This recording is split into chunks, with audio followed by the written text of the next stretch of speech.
Okay, I've got this little clip I want to share with you guys, and I'm also going to share another one, but I think it's interesting, and you guys will probably agree. Let's get started. And they encouraged an awful lot of Democrats to vote in that race and won a razor-thin race. I think that demonstrates that there's a lot of hunger for change. People.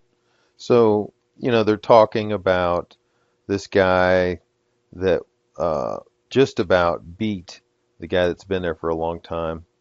And the point that I'm making is this is 51 to 49. And just remember those numbers because the next little clip I'm going to show you involves that. Tallahassee, Florida. And what is your profession? I'm a computer programmer. Would you please speak into the microphone so the audience can hear your testimony? I'm a computer programmer. Mr. Curtis, are there programs that can be used to secretly fix elections? Yes. How do you know that to be the case? Because in October of 2000, I wrote a prototype for President Congressman Tom Feeney at the company I work for in Oviedo, Florida, that did just that. And when you say did just that, it would rig an election? It would flip the vote 51-49 to whoever you wanted it to go to and whichever race you wanted to win. And would that program that you designed be election? It would flip the vote 51-49. It would flip the vote 51-49. It would flip the vote 51-49. This is a guy who wrote the software. Now, down here in Florida, we've had this issue, and I noticed it back around, the early 2000s as we're watching the election come through, and it just seemed like all the races were very, very close, 49 to 51, all of them. And it was just the most amazing thing, and I didn't think much of it. And then when I saw this video, I was like, that's really amazing. Well, the guy that was supposedly Feeney he was a major Republican here in Florida. So, apparently the Republican establishment has control of this thing. And so we had lawsuits and stuff. We were trying to find out. We want to see the coding, the software coding that they're using to do our elections.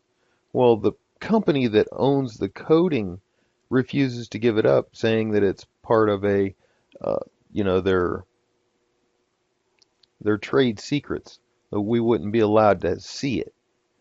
And, it just all came so, very unusual. They pushed very hard to get this electronic voting in so that, we wouldn't have to wait until the next day to find out who won and all this stuff. When in reality, they know in advance who's going to win because they program it in. And so this guy goes on and he explains. I'm going to put a link down in the bottom so you can watch the whole video. It's almost 12 minutes. And you can find out all about it. It's just very interesting. So now we've got the establishment Republicans with control of this software. And this guy explains how all they have to do is just take a thumb drive and stick it in the back for a few seconds and it uploads itself. So they can just walk up and plug it in and install it and remove it just as quickly. So they have total control of it. So when we see these things where it's 51-49, I'm like, haven't they upgraded that yet? Wouldn't you think that they would make it a little bit more? I think what happened though in these cases, like in this election with what's his name, Cochran, I think what happened is the people there was such a strong outcoming for McDaniel that they thought, well, how are we going to make it look like? We can't even do 45 to 55. You wouldn't be able to do that because it's obvious. So they got it as close as they could. Anyhow, I just think it's very interesting that it was, the numbers are exactly what this other guy had said. Let's hear that again. Whoever you wanted it to go. And when you say did just that, it would rig an election? It would flip the vote 51-49 to whoever you wanted it to go to and whichever race you wanted to win. And would that program that you designed be something that elections officials that might be on county boards of elections could detect? They'd never see it. Mr. Would you answer that question once again? They would never see it. So how would such a program, a secret program that fixes the election, how could it be detected? You would have to view it either in the source code, or you'd have to have a receipt and then count the hard paper against the actual vote total. Other than that, you won't see it. All right, Mr. Curtis, if you had been asked, you or others with your professional expertise had been asked to design a protective program that would protect the Ohio elections from against such software to fix the election, could you have done so? If we've been asked to make a program that can fix the election, sure, anybody can do it. No, could you have designed a program or a procedure or a protocol that would have protected Ohio against this kind of rigging? No, you have to look at the source code. You have to get. So that's the main point. You have to see the source code. But we're not allowed to see the source code because the company that the Republicans hired to do this thing.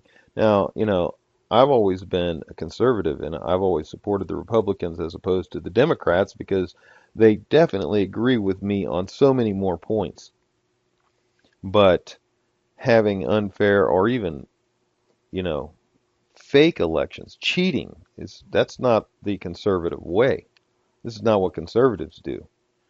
And and here we are in the primaries, and the Republicans, the establishment Republicans, they're the cheaters. Does America know that? Do they see that? Because the Tea Party people will not cheat. They're just not cheating type people. You're not going to find that. If you do, they've infiltrated because those people are the real Americans. They're not the fakies like all the politicians that have been there for 40 years. Now get those people out of there.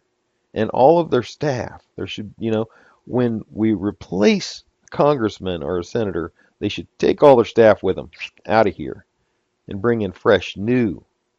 And not only the staff, but all of the people that surround those people. It's crazy. Anyhow, I wanted to show you guys this stuff, and I just thought it was interesting that they're right on the same, 51-49. And this was a big race. It had this guy McDaniel won, it would have been a real upset for the Tea Party. There would have been, some serious questions being asked today in the newspaper.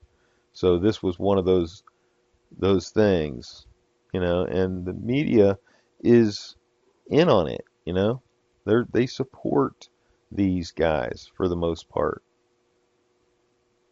Good talking to you guys. Talk to you later. Bye.